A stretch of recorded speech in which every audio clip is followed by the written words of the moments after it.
Caleb Thornton walked into the 48th floor boardroom on Park Avenue like a man who believed the world still bent in his direction. His tailored suit fit perfectly, his Mont Blanc pen clipped to his jacket pocket, like a quiet badge of authority. Beside him, Vanessa Cole adjusted the sleeve of her blazer, her heels clicking softly against the polished floor as she smiled at everyone who mattered and ignored those who didn't. This meeting was supposed to be simple: a major client, a renewal, a polite handshake before lunch. Caleb had done this hundreds of times. He had even brought Vanessa along, introducing her as a key brand strategist, though everyone in the room could sense she was more than that. He didn't care. Power, after all, allowed certain freedoms.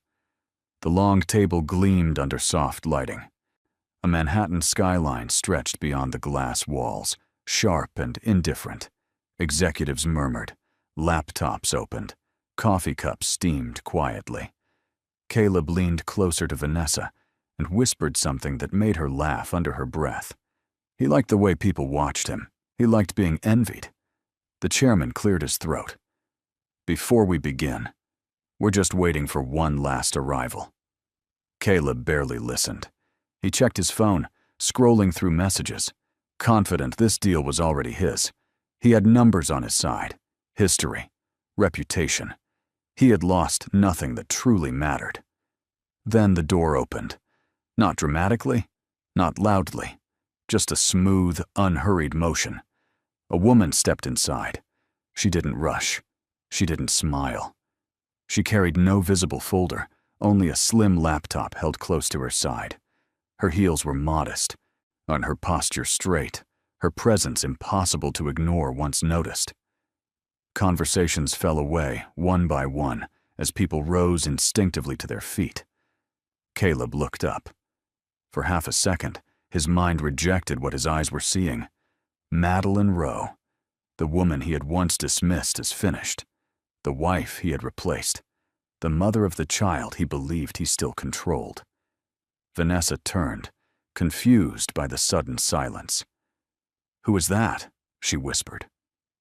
Madeline stopped at the head of the table. She placed her laptop down calmly and lifted her gaze. Not to Vanessa, not to the room, but directly to Caleb.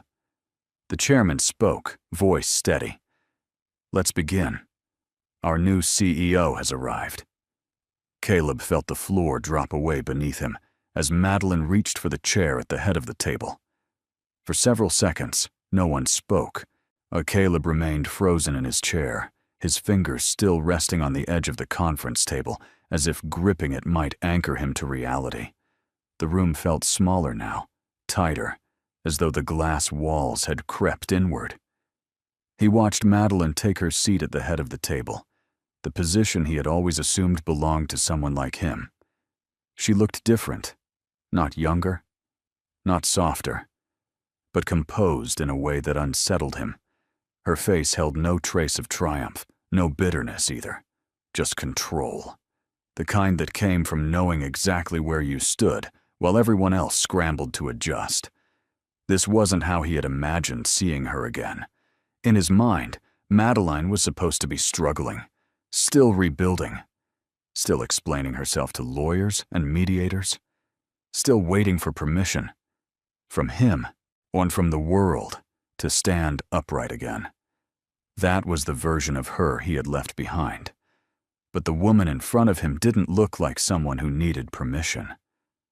Vanessa shifted uncomfortably beside him. She leaned closer and whispered, "Caleb, you know her?" Caleb didn't answer. Madeline opened her laptop with a quiet click. The sound carried farther than it should have. She glanced around the room briefly, acknowledging the executives, the legal counsel, the board members, people who now looked at her with interest instead of indifference. Then her eyes returned to Caleb. It wasn't anger in her gaze that shook him. It was recognition. As if she saw him exactly as he was, stripped of the stories he told himself. For the first time in years, Caleb felt exposed. The chairman cleared his throat again. As you all know, effective today, Madeline Rowe will be overseeing strategic direction across all client partnerships. Caleb felt heat rise to his face. Strategic direction. The words echoed cruelly. This was his territory, the world he had built his identity around. Vanessa straightened, her earlier confidence cracking. "Wait," she said softly, confused. "Is this permanent?" Madeline finally spoke. "Yes," she said, her voice calm, steady, unmistakably American. "It is." She didn't raise it, didn't soften it either. Caleb opened his mouth, then closed it. For once, charm failed him. Logic scrambled behind panic. How? When? Who helped her? Each unanswered question pressed harder against his chest. Madeline folded her hands on the table. "Shall we begin?" she asked the room. The executives nodded. Screens lit up. Slides appeared. Business resumed. But Caleb couldn't focus. All he could think was one terrifying realization forming, slow and undeniable. Madeline hadn't returned to ask for anything. She had come to take back far more than he ever imagined. Madeline used to believe their marriage was built on sacrifice. That was the word Caleb liked to use. Sacrifice. He said it gently at first, almost lovingly. Someone had to step back so the other could step forward. Someone had to stay home so the other could shine. And because Madeline loved him, because she believed in us, she agreed. In the early years, it didn't feel like control. It felt like partnership. She left her compliance role temporarily when Caleb's promotions demanded more travel. She handled the logistics of life so he could focus on deals. She told herself it was a season, not a surrender. But seasons stretched into years. Whenever Madeline mentioned returning to work, Caleb found a reason it wasn't the right time. The company needed him. The child needed stability. The market was volatile. He never said no outright. He just redirected, smoothed, delayed, until her resume became outdated and her confidence quietly eroded. The power shift was so gradual, she didn't notice it happening. Caleb began correcting her in front of others, finishing her sentences, joking about how she was out of the loop now. At dinner parties, he introduced her as the heart of the home, never by her former title. People smiled. Madeline smiled too, even when something inside her tightened. When arguments started, they were never loud. Caleb didn't shout. He questioned. He reframed. He made her doubt her own memory of events. If she felt hurt, he reminded her how much he provided. If she pushed back, he called it emotional. Over time, Madeline learned silence was easier. The affair didn't shock her when she finally suspected it. What shocked her was how calmly he justified his distance. Long hours, business dinners, networking that she wouldn't understand anymore. By then, she had already been shrinking for years. The breaking point wasn't another woman. It was the day Caleb told her she was too fragile to handle things on her own. Something in her shifted then. Quietly. Permanently. Madeline didn't confront him. She didn't cry in front of him either. Instead, she began observing the marriage the way she once analyzed risk models, patterns, leverage points, inconsistencies. She remembered who she had been before she was reshaped to fit someone else's ambition.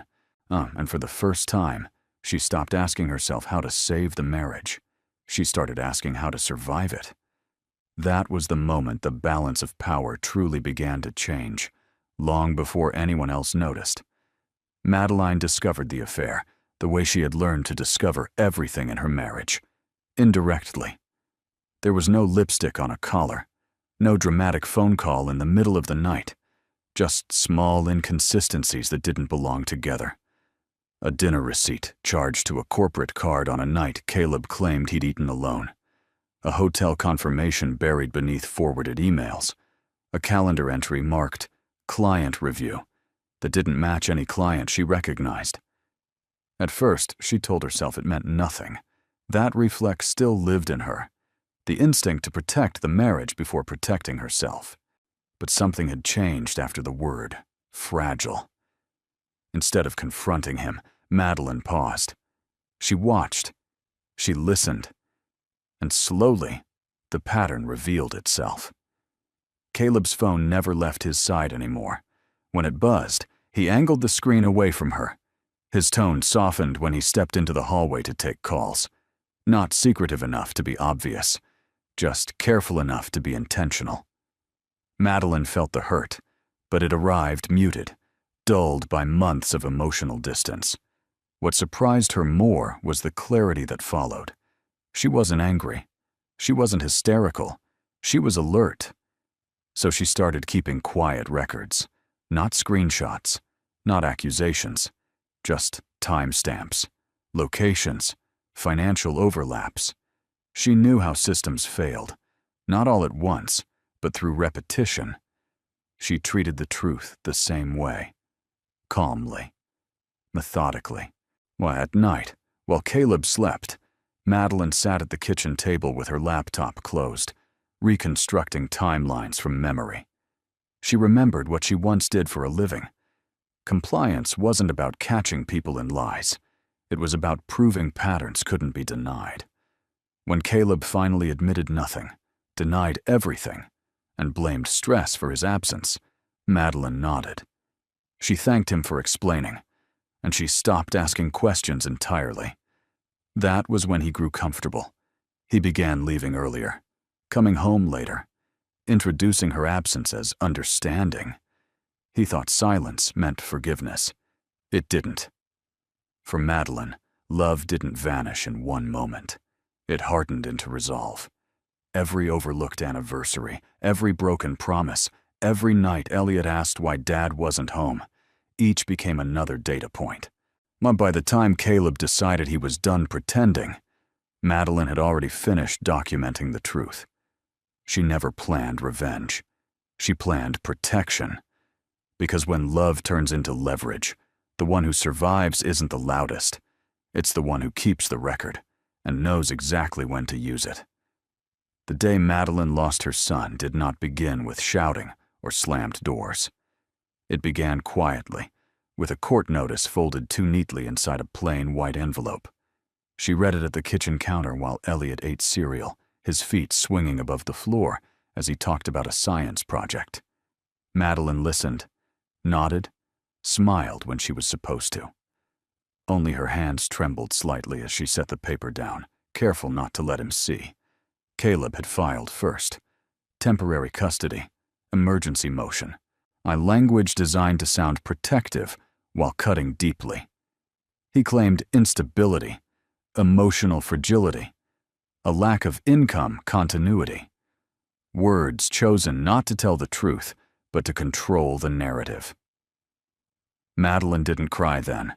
She packed Elliot's backpack slowly that afternoon, folding his clothes with care, slipping his favorite book inside, tucking a note into the front pocket without knowing if he would ever read it. When Caleb arrived, he was calm, polite, almost gentle. That frightened her more than anger would have. "It's just temporary," he said, as if discussing a schedule change. "Until things settle." Elliot looked between them, confused. "Mom?" he asked softly. Madeline knelt in front of him, her voice steady despite the pressure in her chest. "You're going to stay with Dad for a little while," she said. I'll see you very soon." She didn't say goodbye like it was goodbye. She kissed his hair, straightened his jacket, smiled until her face hurt. When the door closed behind them, the apartment felt impossibly empty. The silence rang. Madeline stood where she was for a long time, her body refusing to move, as if still holding space for a child who was no longer there.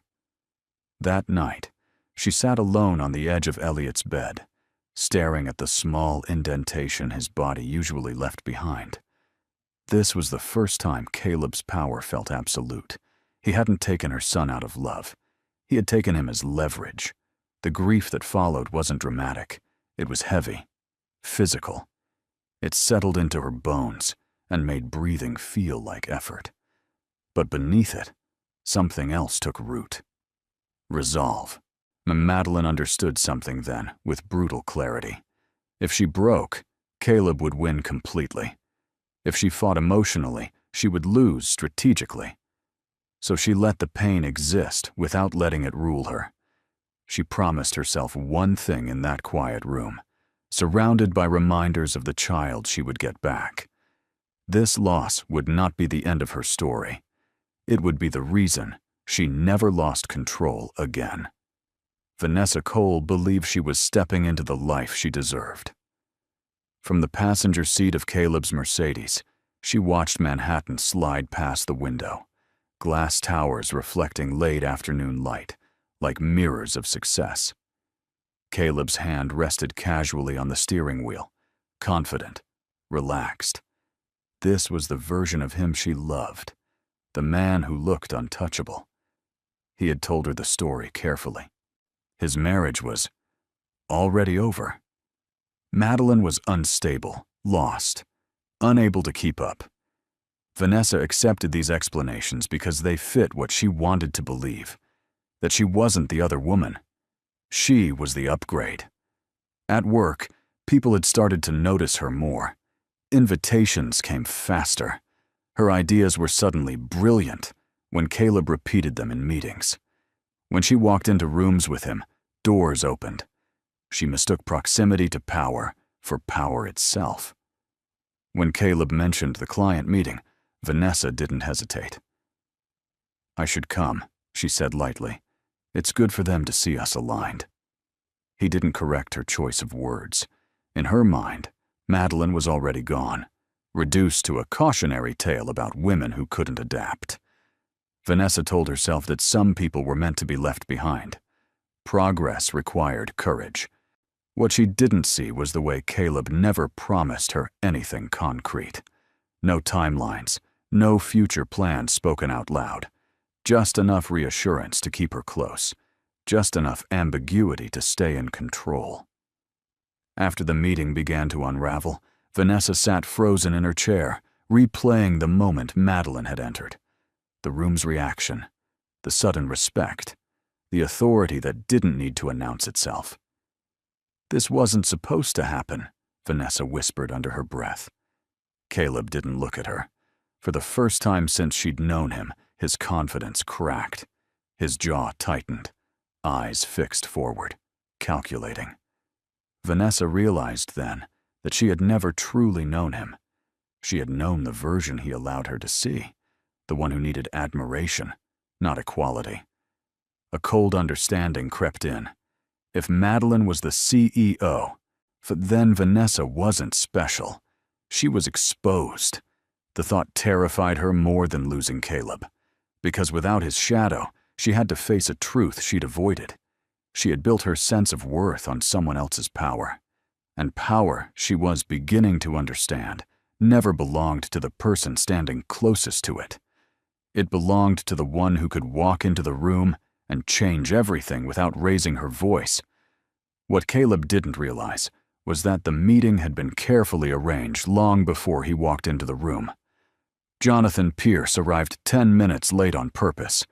He entered with the unhurried confidence of a man who had nothing to prove, his silver hair neatly combed, his expression unreadable. When he took his seat near the center of the table, several board members straightened instinctively. Jonathan wasn't just another executive. He was the kind of man whose presence quietly shifted outcomes. Caleb noticed him too late.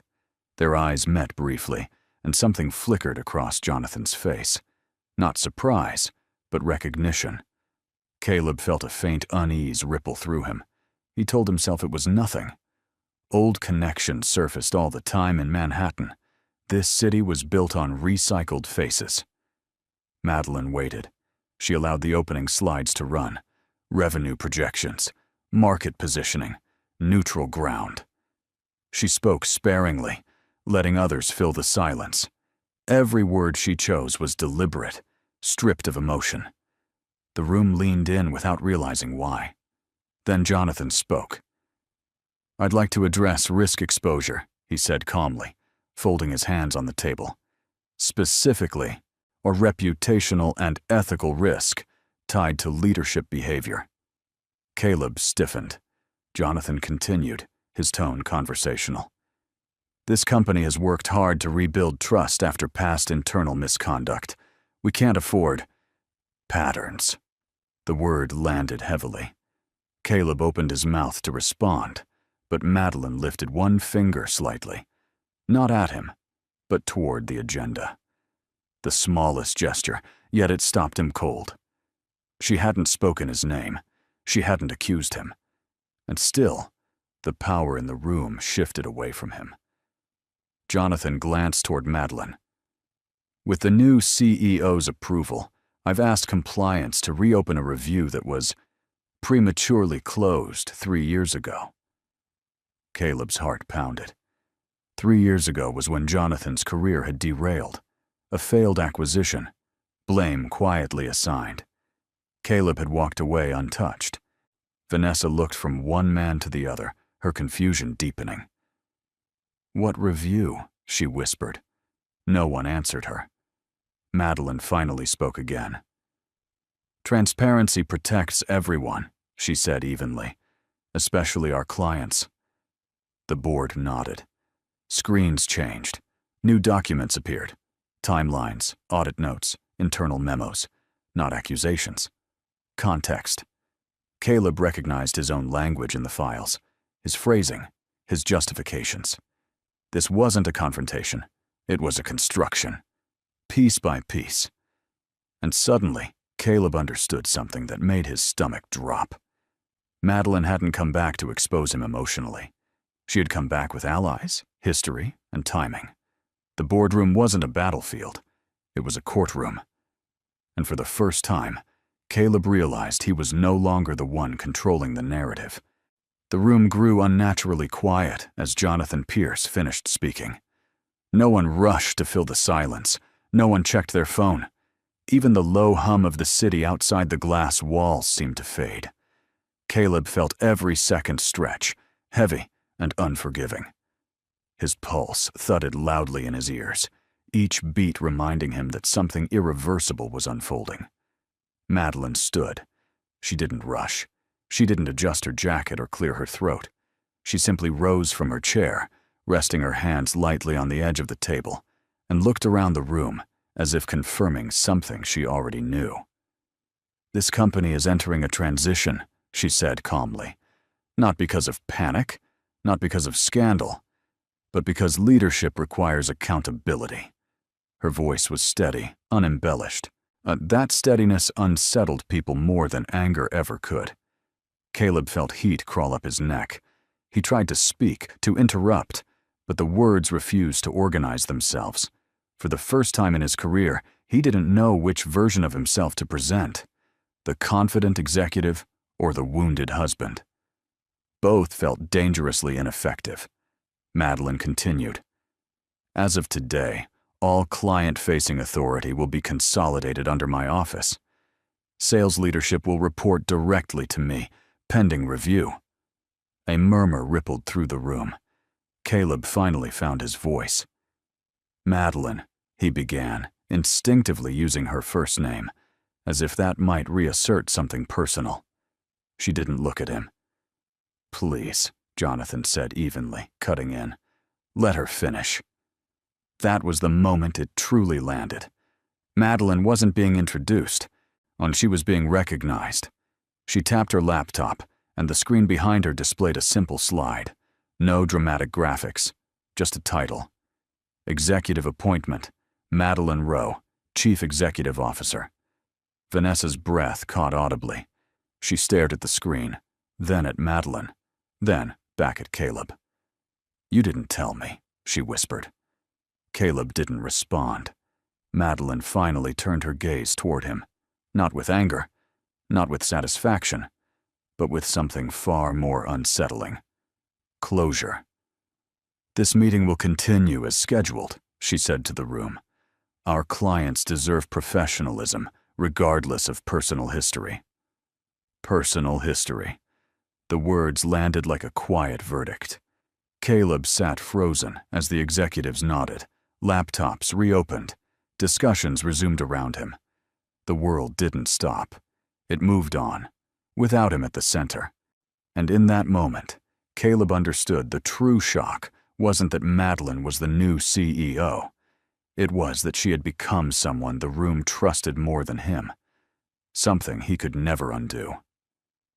The meeting moved forward as if nothing extraordinary had happened. Slides advanced, numbers were discussed, strategies were debated. From the outside, it looked like any other executive session on Park Avenue. But for Caleb, time had fractured. Every word spoken around the table seemed to exclude him without saying so. Madeline led with precision. She asked questions that cut directly to performance gaps.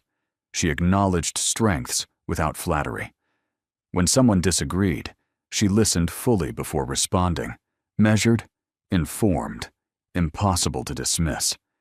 There was no trace of personal history in her tone, and that absence unsettled Caleb more than open confrontation ever could. She wasn't attacking him. She was replacing him.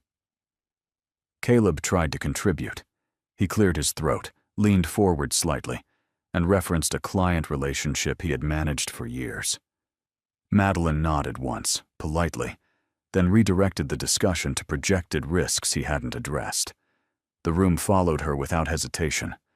No one looked at him for approval anymore. Vanessa sat beside him, shrinking into her chair. The confidence she had carried into the room drained with each passing minute.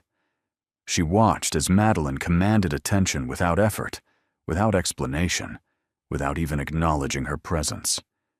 This wasn't revenge. Revenge would have been emotional, public, loud. What Madeline delivered was far worse. She treated Caleb like any other executive whose relevance was under review. No accusations, no raised voice, just professional distance that stripped him of importance piece by piece. When the discussion turned to ethics and client trust, Madeline referenced values she had helped draft years earlier, policies Caleb barely remembered approving.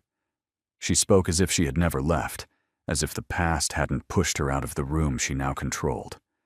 Caleb felt something tighten in his chest. He realized then that humiliation didn't require exposure. It required clarity, the kind that made everyone else see the truth without being told. By the time the meeting adjourned, Caleb hadn't been reprimanded or dismissed.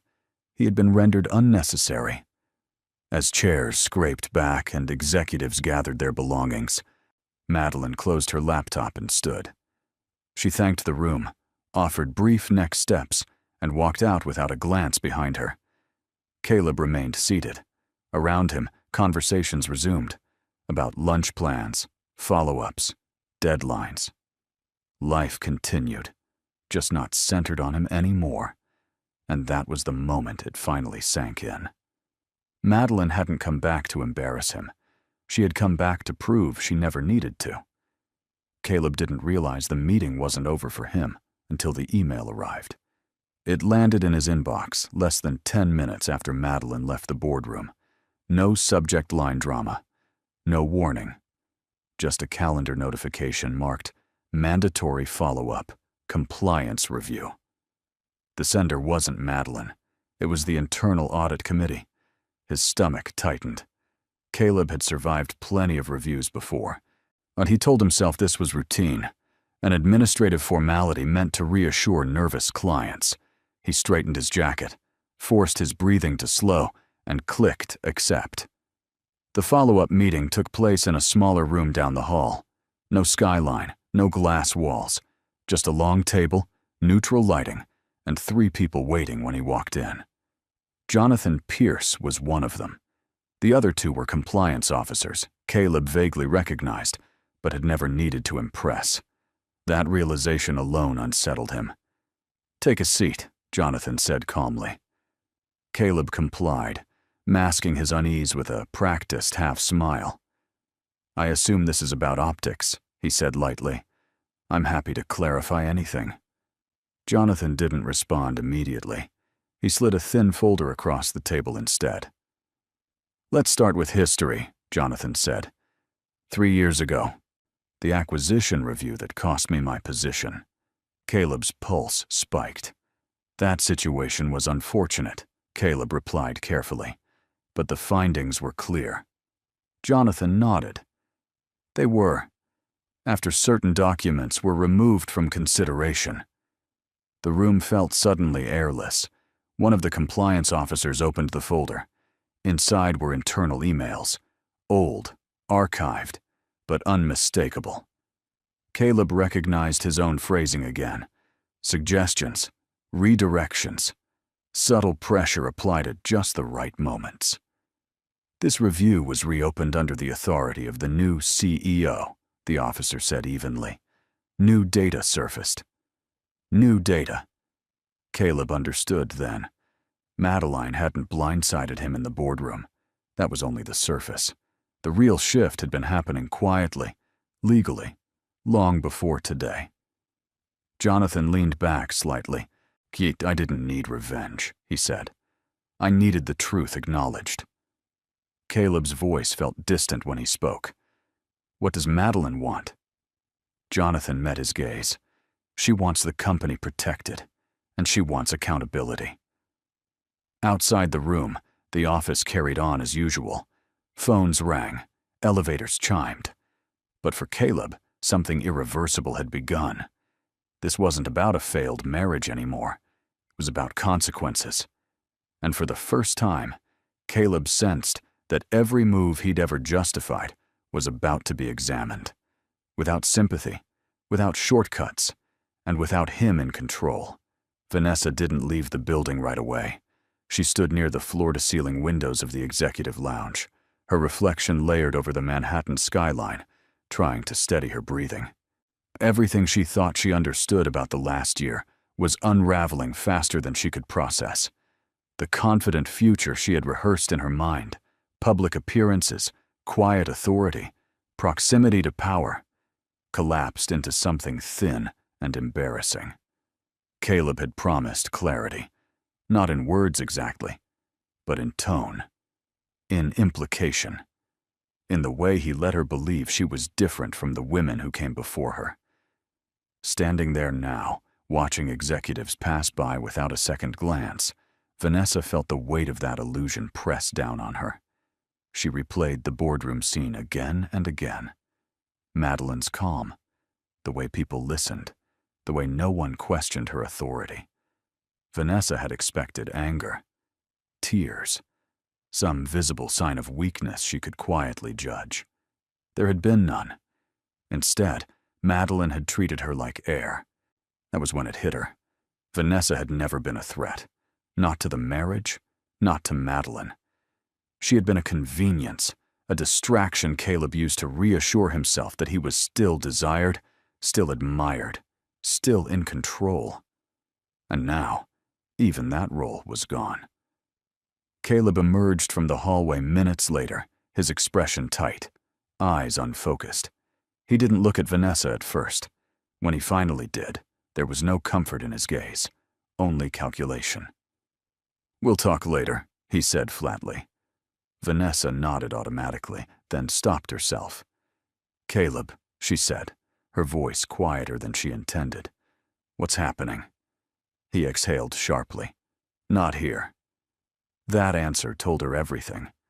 Vanessa realized she didn't know where she stood, because she had never been given a place. She had borrowed one, standing in someone else's shadow, to mistaking reflected light for her own. As she gathered her things, her phone buzzed with a notification, an internal message confirming her removal from the client project, effective immediately. No explanation. No apology. Just distance. Across the room, Madeline walked past with 2 board members, engaged in quiet conversation. She didn't look at Vanessa. She didn't need to. Vanessa felt something sharp settle in her chest. Not jealousy, but regret. Not for Caleb, but for herself. For every moment she had chosen convenience over integrity. She left the building alone. And for the first time, Vanessa understood the real cost of attaching her worth to someone else's power. By the time you realize you were never chosen, it's already too late to pretend you were. Caleb waited until nightfall to call her. Madeline was sitting alone in her apartment, the lights dim. Elliot's room still untouched the way she had left it weeks ago. She didn't rush to answer when the phone vibrated. She already knew why he was calling. Control always arrived late when it felt threatened. "You think you've won," Caleb said the moment she picked up. His voice was calm, too calm. "But don't forget who still has leverage." Madeline listened without interrupting. "I have temporary custody," he continued. "Judges don't like instability. Public power shifts don't help your image. If you push this any further, I'll make sure it costs you what matters most." There it was, the threat he'd been holding back. Madeline exhaled slowly, not from fear, but from recognition. She had been waiting for this moment, the point where he believed intimidation would still work. "No, you're right," she said evenly. "Judges don't like instability." Caleb paused. "They also don't like manipulation," she added, "or documented patterns of coercive control." Silence stretched across the line. Madeline stood and walked to her desk, opening a folder she had prepared long before the boardroom meeting. Inside were sworn statements, therapy records, time-stamped messages, expert evaluations she had never shown him. "You assumed I was reacting emotionally," she said. "I wasn't. I was preparing." Caleb's breath hitched. "What are you talking about?" "I filed a motion this afternoon," Madeline replied, "requesting an emergency review of the custody arrangement, based on evidence your attorney never anticipated." She could almost hear his grip tightening around the phone. "You used Elliot," he snapped. You're trying to punish me." "No," Madeline said quietly. "You used him. I'm ending that."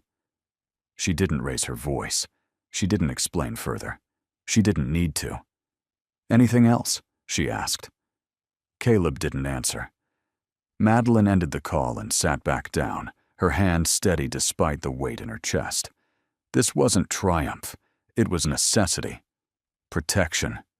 The line she had drawn long ago and was finally enforcing. Outside, the city continued its restless motion. Inside, Madeline allowed herself one private moment, pressing her palm against the desk, grounding herself in the reality she had reclaimed. For the first time since losing her son, she wasn't reacting to Caleb's moves. She was anticipating them, and the power he thought he still held was already slipping. One legal document, one truth, one consequence at a time. The hearing was scheduled faster than Caleb expected. That alone unsettled him. Emergency motions weren't supposed to move this quickly, unless something significant had changed. As he sat in the quiet waiting area outside the family court conference room, he realized for the first time that Madeline was no longer reacting to him. She was operating ahead of him. Madeline arrived without spectacle. She wore a simple navy suit, her hair pulled back neatly, her expression calm but focused. She acknowledged Caleb with a brief nod. Nothing more. No anger. No fear.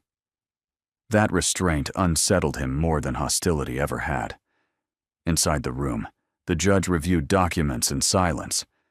The attorney Madeline had hired didn't speak immediately. He waited. He let the evidence speak first. Text messages appeared on the screen, not dramatic ones. Patterns, but subtle pressure. Late-night messages questioning Madeline's stability, followed by reminders of financial dependence. Audio transcripts from mediation sessions, where Caleb had dismissed her concerns while positioning himself as the reasonable parent. Then came the expert testimony, a child psychologist's assessment, a therapist's affidavit, clear language describing coercive control, not physical, not explosive, but persistent, calculated, harmful over time. Caleb shifted in his seat. "This isn't about infidelity," the judge said finally. It's about power dynamics and their impact on a child. Elliot's name was spoken gently, with care. Madeline felt her chest tighten but kept her posture steady. She didn't interrupt. She didn't dramatize. She trusted the process she had built. Caleb's attorney attempted a defense, framing ambition as concern, authority as protection, but the words felt thin against the documentation. For once, Caleb couldn't talk his way out of a room. When the judge announced the temporary modification, the sound of it felt unreal. Joint custody reinstated, primary residence pending review, supervised boundaries put in place. Caleb stared ahead, stunned. Madeline closed her eyes briefly, not in relief, but in acknowledgement. This wasn't the end. It was the correction of a wrong that had gone on too long. Outside the courtroom, Caleb finally spoke. "You planned this," he said, disbelief laced with anger. Madeline met his gaze steadily. "I prepared," she replied. "There's a difference." She turned and walked away, her steps measured, her shoulders lighter than they had been in months. For the first time since Caleb had taken her son, the system had seen what she endured, not as weakness, but as truth. And that truth was no longer something he could rewrite.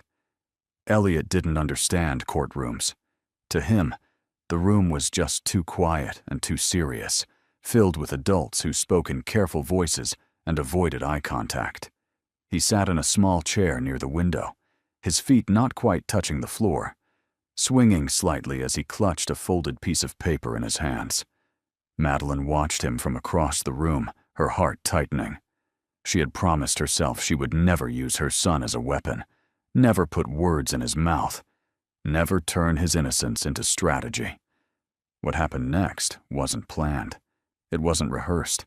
It was simply truth, spoken in the only language Elliot knew. The judge leaned forward gently. "Elliot," she said, her voice warm, "do you want to tell me how you feel about spending time with Mom and Dad?" Elliot hesitated. He glanced at Madeline, then at Caleb. Madeline gave him a small nod. Not encouragement, not direction.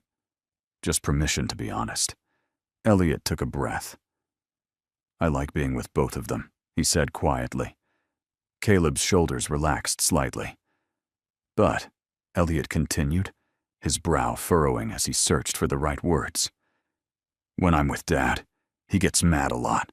Not loud mad, quiet mad." The room stilled. "He tells me not to say things," Elliot said. "Like, not to tell Mom when I miss her, or when I'm sad." Madeline felt her throat tighten, but she didn't move. Elliot looked down at his hands. "Mom doesn't do that," he added. "She tells me it's okay to feel stuff." No one interrupted him. The judge nodded slowly. "Thank you for telling me that." Elliot looked relieved, as if a weight had lifted simply by being heard. Caleb stared straight ahead, his face pale. For the first time, his version of events didn't matter. His explanations, his intentions. None of it could outweigh a child's unfiltered truth. Elliot slid off the chair and walked back to Madeline. She opened her arms, and he stepped into them easily, instinctively. She held him, not tightly, not desperately, just enough to remind him he was safe. The judge cleared her throat. "Children don't lie about where they feel secure," she said softly. "They don't need to." Madeline closed her eyes for a brief moment, not in victory, but in gratitude. Elliot hadn't accused anyone. He had simply described his world, and in doing so, he changed everything. The unraveling didn't happen all at once. It began with silence. Caleb returned to an apartment that no longer felt like his. The walls were the same, the furniture untouched, but the air carried a strange emptiness, like a place that had already decided to move on without him. He dropped his keys on the counter and stood there, staring at nothing, waiting for the familiar surge of anger or justification to arrive. It didn't. His phone buzzed instead. A message from HR Short. formal.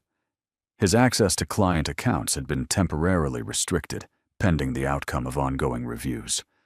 No apology. No reassurance. Just procedure. Caleb sank into a chair.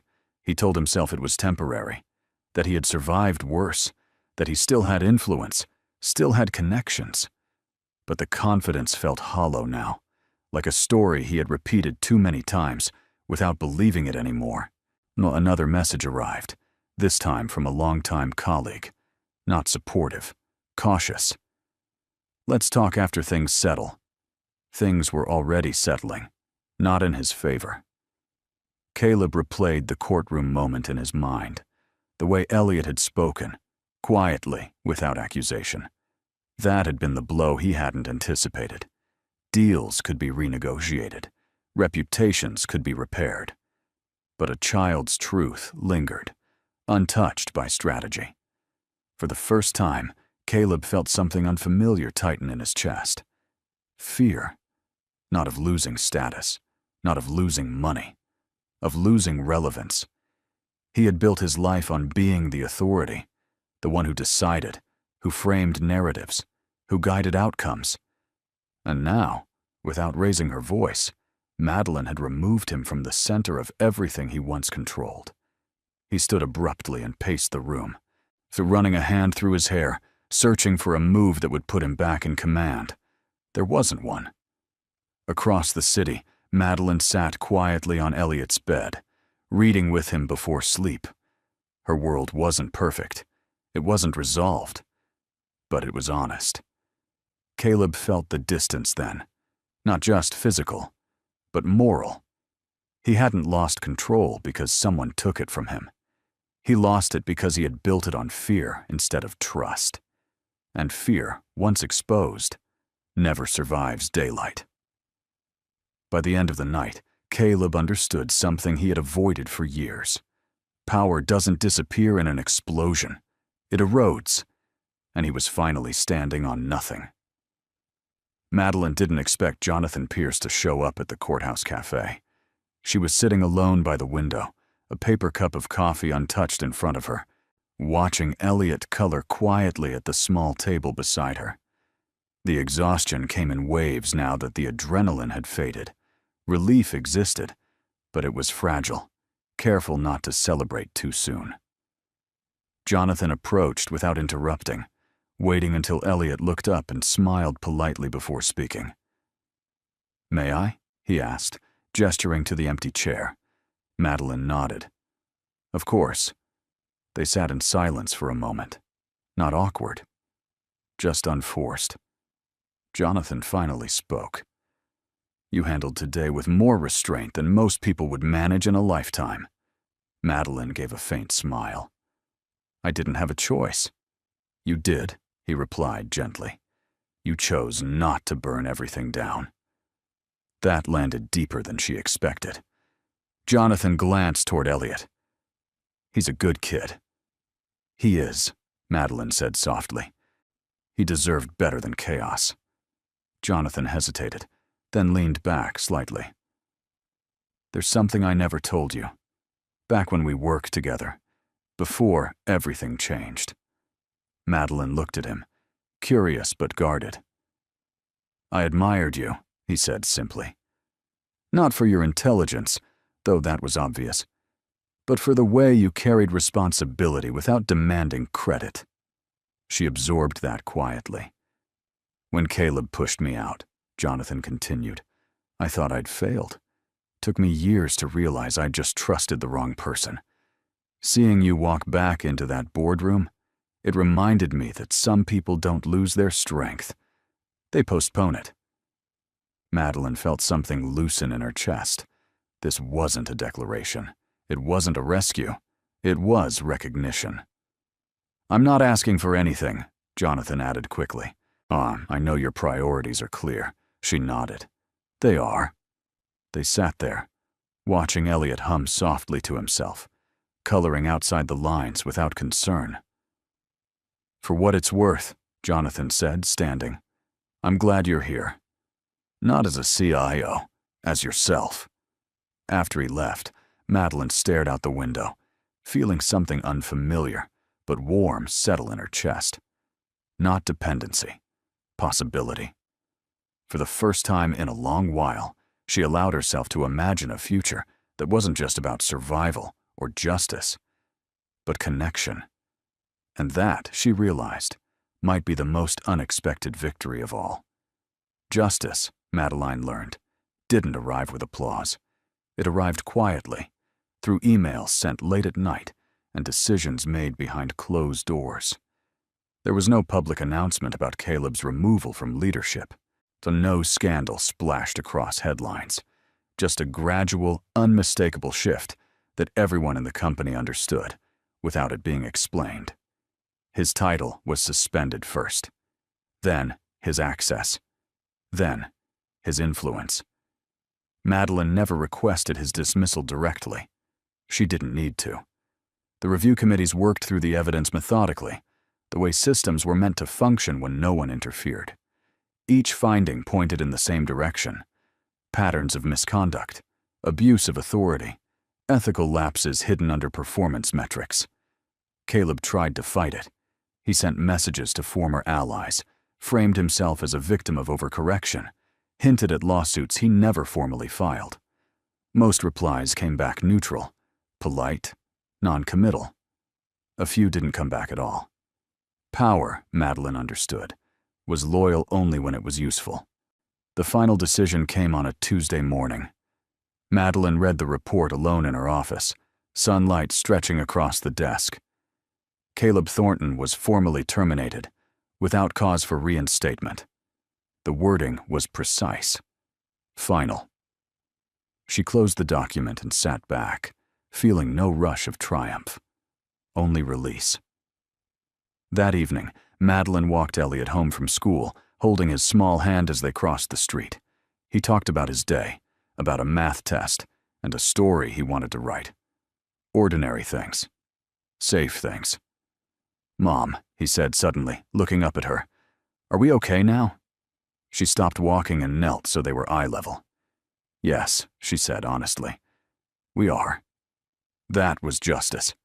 Not watching someone fall, but knowing your child no longer lives in fear. Later that night, Madeline stood on her balcony, the city humming below. Her phone buzzed once, an unknown number. She didn't answer. She didn't need to know what Caleb wanted to say. Some conversations were no longer hers to carry. Justice hadn't required her to shout or humiliate or destroy. It had required patience, boundaries, and the courage to let systems work instead of breaking herself trying to force them.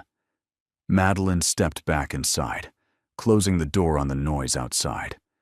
For the first time in years, the quiet felt earned. And that, she realized, was the sound of a life finally realigned. The consequences didn't end with Caleb's termination. They followed him into spaces he had once dominated with ease. Restaurants where he used to be greeted by name. Networking events where conversations now stopped short. Inboxes that no longer filled with invitations. Nothing dramatic happened, and no one publicly blamed him. They simply adjusted, quietly, to his absence. Caleb felt it most in the mornings. He woke up with nowhere specific to go, no calendar dictating his worth. The silence that once empowered him now pressed in, heavy and unrelenting. He scrolled through old contacts, hesitating before each call, aware that every reach carried the risk of rejection. Most calls went unanswered. Vanessa tried once. She sent a short message asking if they could talk. Caleb stared at it for a long time before setting his phone down. Whatever they had shared no longer made sense outside the illusion of success. Without power to offer, he had nothing left to negotiate with. Vanessa, meanwhile, was learning her own lesson. Removed from the project and distanced from leadership, she returned to a smaller role at a different firm. No drama followed her exit, just a quiet recalibration of expectations. She caught her reflection one evening in an elevator mirror and barely recognized the woman staring back. Not because she had failed, but because she had mistaken proximity for purpose. Across the city, Madeline's life moved forward with intention. She didn't celebrate Caleb's fall. She didn't speak his name unless required. Her focus shifted to rebuilding routines with Elliot. School mornings, shared dinners, weekends that felt unhurried and safe. Stability became the reward she valued most. At work, the boardroom dynamics changed. Decisions felt cleaner, conversations more honest. People trusted the process again, and that trust reflected back onto Madeline without her asking for it. One afternoon, as she watched Elliot play in the park, Madeline thought about cause and effect. Caleb hadn't lost everything because of one mistake. He lost it because of patterns, choices repeated without accountability, control exercised without care. Vanessa hadn't been punished. She had simply been returned to herself, stripped of borrowed identity. And Madeline? She hadn't won. She had reclaimed her dignity, her role as a mother, her voice. As the sun dipped behind the buildings, casting long shadows across the grass, Madeline felt something settle within her. Not triumph, not resentment. Balance. And balance, she understood, was the truest form of justice. Madeline didn't think of her new life as a reward at first. It felt more like a gradual unfolding, something earned quietly, through consistency rather than celebration. Mornings settled into a rhythm again, on breakfast with Elliot before school, short walks together when the weather allowed, evenings where homework and laughter replaced tension and silence. These were small things, but they were everything. At work, Madeline's authority no longer felt provisional. People came to her not out of curiosity, but trust. Decisions were debated openly. Credit was shared. For the first time in years, she didn't feel like she was carrying the weight of an entire system alone. She had built a culture that didn't require fear to function. One evening, weeks after the custody adjustment became permanent, Jonathan invited her to dinner. Not a formal gesture, not a declaration, just an invitation to eat somewhere quiet, where no one knew either of them as titles first. Madeline hesitated before accepting. She wasn't afraid of commitment, and she was cautious of disruption. But something about Jonathan's steadiness felt different. He didn't rush her. He didn't position himself as a solution. He showed up as a companion. Dinner was easy. They talked about books, about mistakes they'd both made, about the strange freedom that comes with starting over when you're no longer trying to prove anything. When Jonathan spoke about the future, it wasn't framed around ambition, but alignment. Elliot met him weeks later. There was no performance, no attempt to impress. Jonathan listened to Elliot's stories, asked thoughtful questions, respected his space. When Elliot fell asleep on the couch halfway through a movie, Madeline watched Jonathan carefully lift a blanket over him without being asked. Something in her chest softened. This, she realized, was what safety looked like. Not intensity, not control. Presence. The reward Madeline received wasn't flashy. It wasn't revenge dressed up as romance. It was the quiet accumulation of things she had once been told she didn't deserve all at once. Respect, stability, partnership. Later that night, as she stood by the window, city lights reflecting back at her, Madeline felt gratitude, not for what she had gained, but for what she no longer had to endure. She hadn't been saved. She had survived. And now, finally, she was choosing. Not from fear or obligation, but from strength. That was the reward that lasted. The wedding was small. No headlines, no speeches about resilience or triumph. Just a quiet gathering in Central Park on a mild autumn afternoon, when the leaves were beginning to turn and the city felt momentarily gentle. Madeline stood beneath a simple arch of white flowers, almost sunlight filtering through the trees, Elliot's small hand resting firmly in hers. He was smiling. That mattered more than anything. Jonathan stood beside her, not as a savior, not as a symbol of a new chapter meant to erase the past, but as a man who had chosen to walk forward with her, aware of her scars, respectful of her strength. When he spoke his vows, his voice was steady, not dramatic. He promised presence, honesty, partnership. Madeline answered with the same simplicity. She didn't promise perfection. She promised truth. As they exchanged rings, Elliot looked up at her and whispered, "Mom, you look happy." She knelt, brushing his hair back gently. "I am," she said. And for the first time, the word felt complete. Caleb wasn't there. He didn't need to be. Somewhere else in the city, life went on for him too. Smaller, quieter, unstripped of illusion. He had his consequences, not cruel ones, just honest ones, the kind that follow choices long after excuses run out. Madeline didn't think about him anymore. Her life had grown too full for that. After the ceremony, they walked together through the park, laughter mixing with the distant sound of traffic and music. Nothing cinematic, nothing staged, just movement, just life continuing. Later that evening, Madeline stood by the window of her apartment, watching the lights of Manhattan flicker on one by one. The city hadn't changed. It never did. She had. Not because she became harder, but because she became clearer. She had learned that silence could be strength, that patience could be power, that love, when rooted in respect, didn't demand sacrifice of self. Most of all, she had learned that justice didn't always look like victory. Sometimes it looked like peace. Madeline turned away from the window and joined Jonathan and Elliot in the living room, where they were arguing playfully over a board game. She sat down between them, grounding herself in the moment. This was her life now. Not perfect, but whole. And that was more than enough. So, the story has come to an end.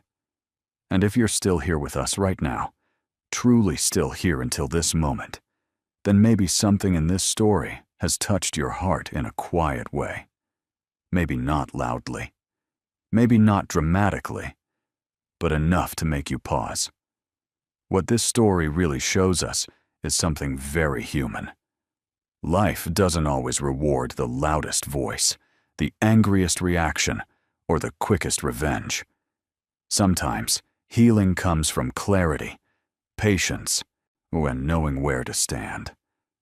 The Stoic philosopher Marcus Aurelius once said, "You have power over your mind, not outside events. Realize this, and you will find strength."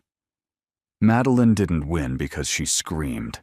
She won because she stayed grounded when everything tried to shake her.